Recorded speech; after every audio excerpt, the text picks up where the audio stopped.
Aspirants, तो आइए 2026 में पूछे गए इस जेई के सवाल को देखते हैं। क्वेश्चन कह रहा है आपसे कि the correct order of carbon, nitrogen, oxygen and fluorine in terms of second ionization potential is. आपको ऑप्शन दिए हुए हैं और पूछ रहा है कि सेकंड आयोनाइजेशन पोटेंशियल के ऑर्डर्स बताइए।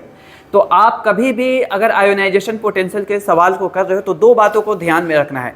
एक तो आप ये देखना है कि ये सारे के सारे जो एलिमेंट्स है क्या सेम पीरियड्स के हैं। तो हम देख पा रहे हैं कि कार्बन, नाइट्रोजन, ऑक्सीजन, फ्लोरीन ये सब सेम पीरियड्स के हैं और हमें मालूम है कि जनरल ट्रेंड ये कहता है कि अलोंग द पीरियड्स हम जाते हैं when we goes from left to right the ionization potential increase. It means reason क्या होता है, जेड इफेक्टिव जो होता है हमारा इंक्रीज करता है। तो इस हिसाब से हमारा आयोनाइजेशन पोटेंशियल सबसे ज़्यादा, जिसका एटॉमिक नंबर सबसे ज़्यादा होगा उसकी आयोनाइजेशन पोटेंशियल उतने ही ज़्यादा होगी। लेकिन रुकना है आपको, एक बात दूसरी ये भी ध्यान देखना है कि इलेक्ट्रॉनिक कन्फिगरेशन भी उनका देखना पड़ेगा आपको। अब यहाँ पर पूछ रहा है second ionization potential, it means neutral atom से ऑलरेडी एक इलेक्ट्रॉन निकल चुका है, सेकंड इलेक्ट्रॉन हमें निकालना है। मीन्स यूनी पॉजिटिव केटायंस का आपको इलेक्ट्रॉनिक कन्फिगरेशन लिखना होगा।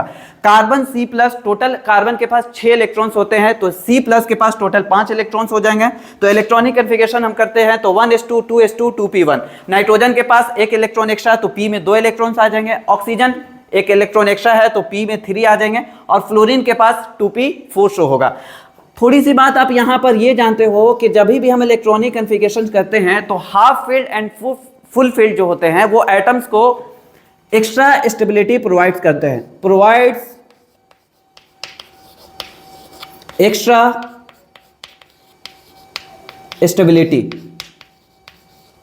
और जो भी एटम्स एक्स्ट्रा स्टेबिलिटी होता है तो वहां से इलेक्ट्रॉन्स को निकालने में हमें ज्यादा एनर्जी की रिक्वायरमेंट होती है।